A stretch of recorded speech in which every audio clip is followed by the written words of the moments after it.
بسم الله الرحمن الرحيم. الحمد لله رب العالمين،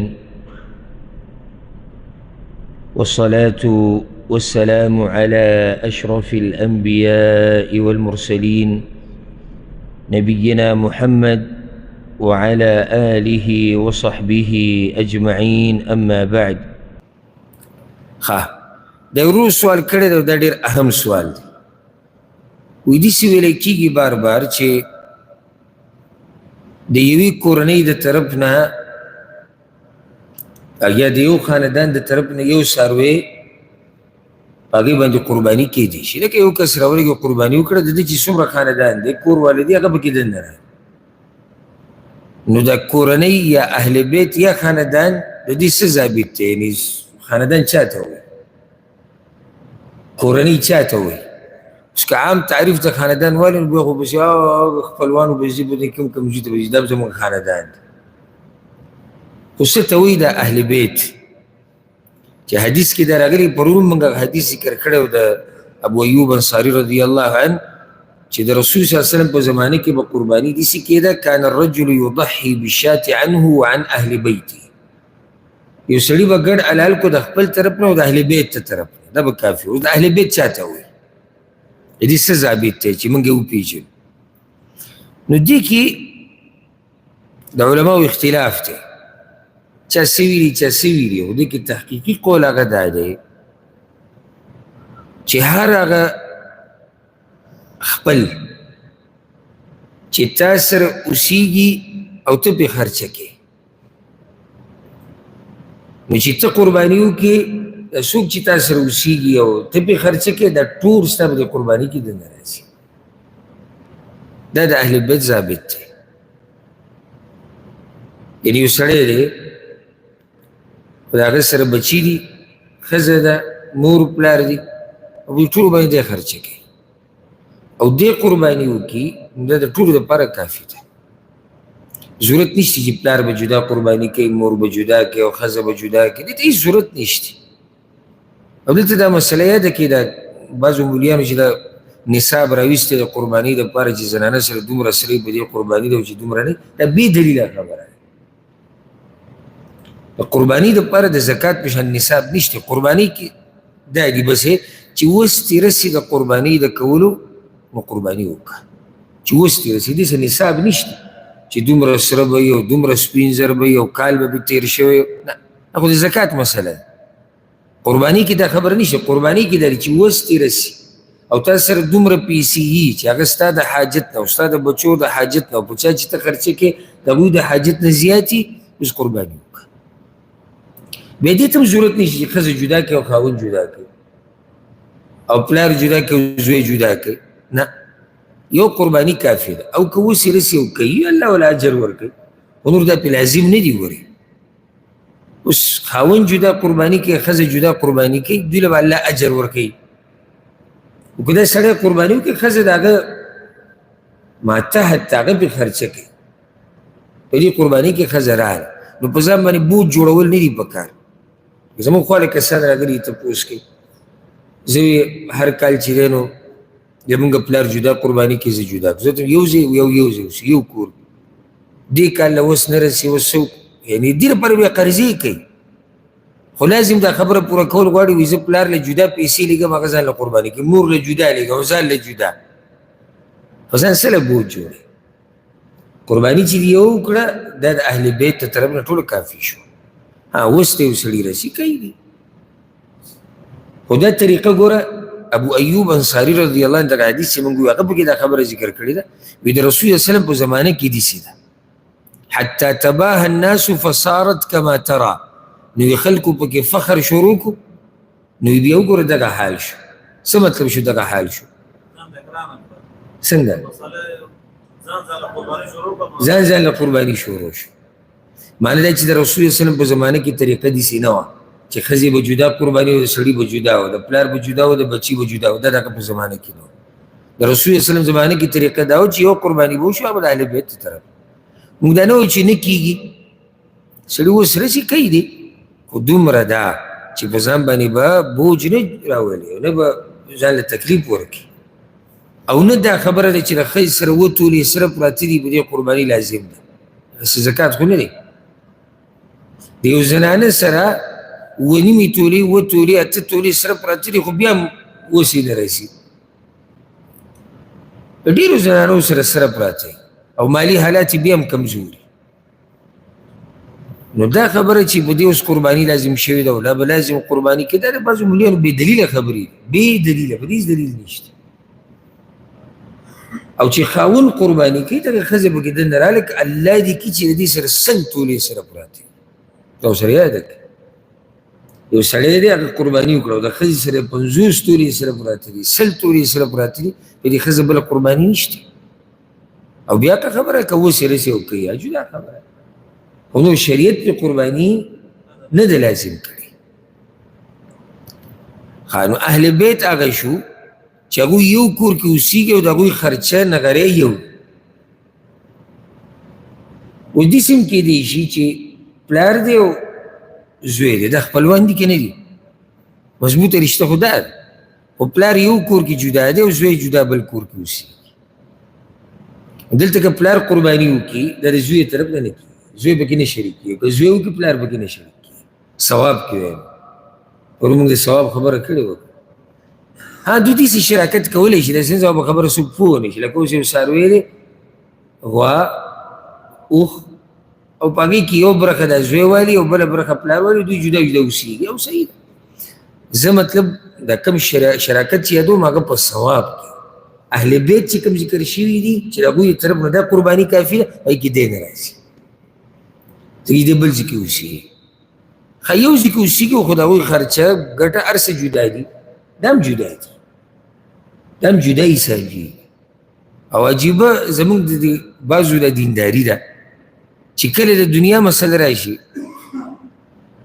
نو دی به ووایي دا رور جدا دی او زه جدا یم به وایي دا چغې به وایي خو چې کله د دین مسله راشي مثال کې قرباني مسله راغله وړه مسله ده مګر هم دلته خو اکثر خلک په یو څاروي کې برخه اخلي او برخه ارزانه هېڅ پې نه راځي چې څوک یې کوي دی به اوس دلته دا کوشش وکړي که موږ خو یو کور کې اوسېږو نو هغه زمونږ ابۍ مې یو ده او دادا مې یو ده تا ته چا ویلي چې جدا دي مسله دا ده چې تاسو په خرچه کې په مال کې په هر څه کې بېل یې نن ته دلته ولې دا کوشش کوې چې موږ یو شو صرف دې دپاره چې د قربانۍ نه بچ شي په دې خبرو اترو سره بار بار ما تاسو ته ویلي که تاسو یو عالم ته مسله ډېره تاو راتاو کوي که نه او هغه بیا داسې جواب درکړي ستا د خبرې مطابق ځکه چې تا خبره تاو راتاو کړه په دې باندې هغه حلال تاله نه حرامېږي او نه هغه حرام پې تاله حلالېږي ځکه چې الله ته خو حقیقت د مسلې معلوم دی الله ته حقیقت د مسلې معلوم دی ابرز ما سره کسان ملو شو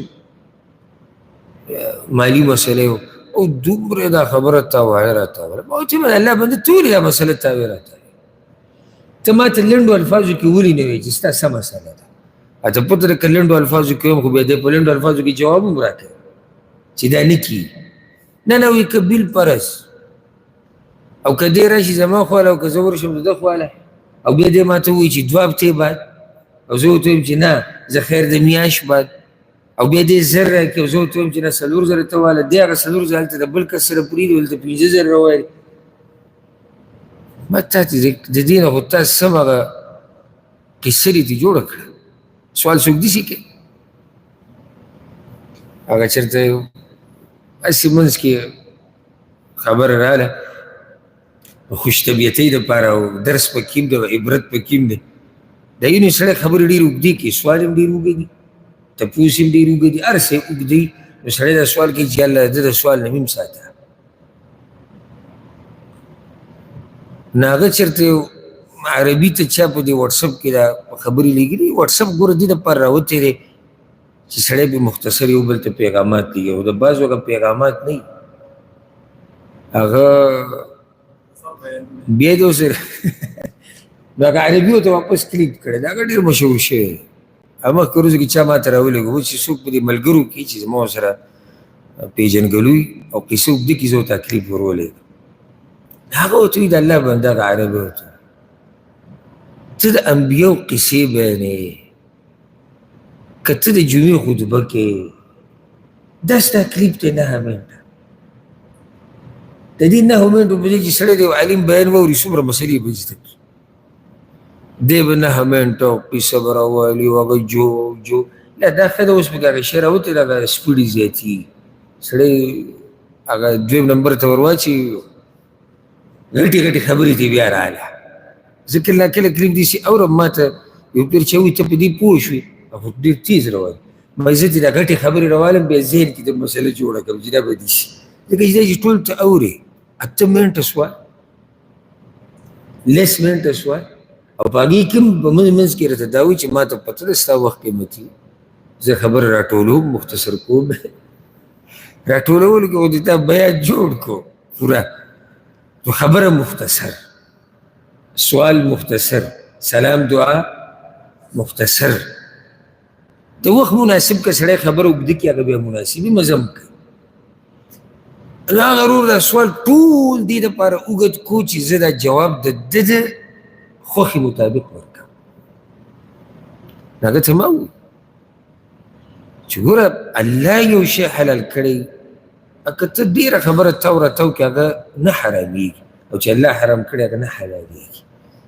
نو دا بعض به نه دا زما ورور دی او موږ یو کور کې یو د یو چت لاندې یو، دا کور جو زموږ چې دی د پلار و د نیکه و، دا کسر هر څه چې دي چې کله تاسو په مال کې د یو بل نه جدا شوي، هر څه ستاسو جدا ده، نو بیا د یو قرباني د بل دپاره نه کافي کېږي.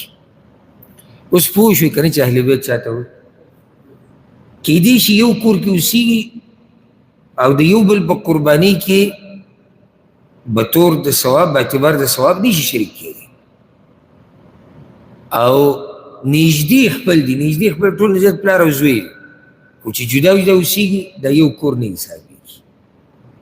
هغوی جدا شو، دی جدا شو. دې کې ورسره دا مسله واده، یو سړی دی د کور مسله راله کېدای شي چا ذهن ته دا راغلي، الله اعلم، که تکړه ملګری د هغه ذهن ته به دا مسله هم راغلي. یو سړی د هغه 2 ښځې 3 دي 4 دي، هر یو له جدا کور اخیستی. اوس دلته هم یو سړی سوال کولی چې دلته خدای یو جدا کور ده، نه دلته کور اگر که جدا دی خو مشر یو دی چې خرچه کوي، ذمهوار. نو دا کورونه د ده دي، اصل کې کورونه هم د ده دي، ښځې هم د ده دي، بچي هم د ده دي، خرچه هر څه دی کوي. نو چې دی یو قرباني وکړي دا ټولو لپاره کافي، ټولو لپاره کافي. او دې کې تاسو ته نصیحت وکړم، ګوره قرباني په هغه چا ده په شریعت کې چې د هغه وس رسي. شریعت موږ سره دومره ګزاره کړې ده، خو بعض خلک د ځان سره ګزاره نه کوي، د څه د لاسه؟ د تکبر د لاسه، او خلک به څه وي د دې د لاسه. دی به ګرځي ته ورته لکه په څاروي کې برخه واله، نه سړی پې ښه نه ښکاري. دلته د ده څه مطلب دی چې سړی پې الله ته ښه نه ښکاري؟ خلکو ته لازم به اوس دی ګرځي او لاک او سره پاسه لاک او 2 لاکه دا به دی را پیدا کوي، یو څاروی راولي چې صرف دا خلک ویني چې او د فلاني کور مخې ته څاروی وروړي. عبادت دې دپاره نه چې موږ یو بل ته ځان وښایو، ته خو الله ته ځان نږدې کوو. که اوس د برخې دې رسي برخه واره، که اوس د پوره څاروي، موږ خو پرون مسله ذکر کړه چې اوښ د ټولو نه غوره، خو چې اوس دې رسي نه دې رسي واله میخه واله، د دغې اوس دې نه رسي ګډ بیزا، دغه اوس دې نه رسي برخه ځان له واله، چې د برخې دې مو اوس نه رسي په تا هېڅوک نشته. خو دا زموږ په دې معاشره کې دا خبره به تاسو هم محسوسه کړي چې په دې قربانۍ باندې خلک یو قسم ځان خلکو ته ښایي. زموږ قرباني خو دوی نه اورېدلې، څاروی خو م راوسته بیا فیسبوک ته ګوره، اوس به شروع شي په فیسبوک به دا درزا جوړې، په یوټیوب او په دغه څه کې سړي چې دی څاروی راوست. چېرته د عربو ویډیو هم داسې لیدلې؟ چې ته عربي هم لیدلی دلته چې کور مخې ته اوښ ولاړي او دا پریرې ورته اچولي او دا چیړلې ورته اچولي، او سهار ماښام وره په سټ لاس وهي او تصویرات کې وباسي، او بیا مزه دا وکړي چې کلي کې وله داسې یو نری ورته کې چکر وګوره چې خلک خبر شي. الله نه یره پکار ده. دا خو موږ د الله دپاره کوو، د کوم رب دپاره چې ته کې هغه هر څه ویني. حدیث کې راځي په نیمه شپه کې په تکه توره تیاره کې په تک تور ګټ باندې تک تور میږې رواني، الله رب العزت دا میږې نه او د قدمونو اواز یې نه اوري. هغه ستا د قربانۍ نه خبرېږي چې تا څومره قرباني وکړه او څنګه دې وکړه او څنګه دې ونه کړه، هر څه نه خبر دی. خو دا هلې چې ته د الله دپاره کوې، چې د خلکو دپاره کوې، نو بیا خو بغیر د تصویر نه کار، بغیر د تصویر نه خو نه کېږي. خلک به خبرې نه، بیا وخت به وخت موبایل هم راوباسي چې څو لایک راغلي دي، څو کمنټ دي او څو سبحان الله. د سنجیدګي نه، د سنجیدګي دا هم ډېر اوچت نعمت دی چې الله یې چاته نصیب کړي.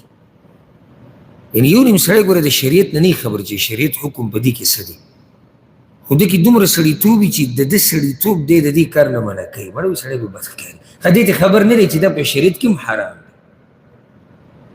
خو سنجیدګي او سړیتوب پکې دومره دی چې دی د دې مسلې نه اگر که خبر نه دی چې دا په شریعت کې هم منع ده، خو دی مړه په دې سړی بد ښکاري. یو نیم سړی د دې نه هم ښکاري، نه د شریعت نه خبر دی، نه د دروند خوی نه خبر دی، په دې سړی بد هم ښکاري. دا تصویرات ځای په ځای، دا پلاني ځای کې ویاړو، دا پلاني ځای کې پوره اپډیټ تاله درکوي. ته به چې یو غټ قیمتي سړی چېرته تللی دی او خلک یې په غم کې دي چې کوم ځای کې دي، سیدې اوس موږ له د ګنټې ګنټې اپډیټ او نوی خبر به راکوي اوس پلاني ځای کې او پلاني ځای کې. نو الله دې زموږ په حال باندې رحم وکړي او به حیثیت ضرور درته دا ووایم د دې میډیا د لاسه او د دې انټرنیټو د لاسه خپله دینداري مه کمزوري کوئ او د پښتنو چې کوم درانه خویونه وو او دي هغه د ځان نه مه لرې کوئ.